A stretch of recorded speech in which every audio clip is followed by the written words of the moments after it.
supercritical fluid extraction, SFE system, extraction vessel assembly, with a gasket in place and gland in. Add a filter as necessary. Screw cap tight.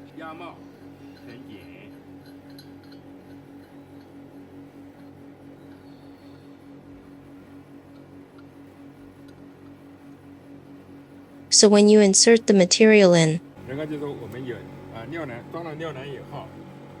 tight end with proper size seals. Seal it with a rubber ring around.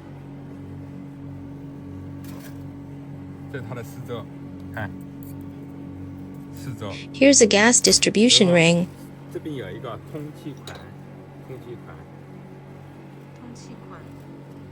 To be placed in the right position. The compression gland seal with a pressure ring is placed in.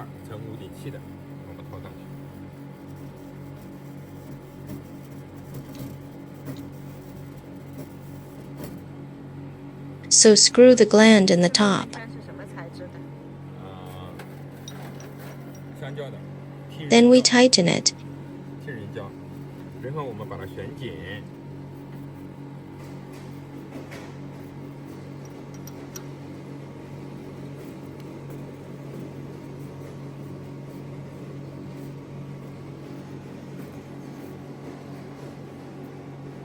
Gunji.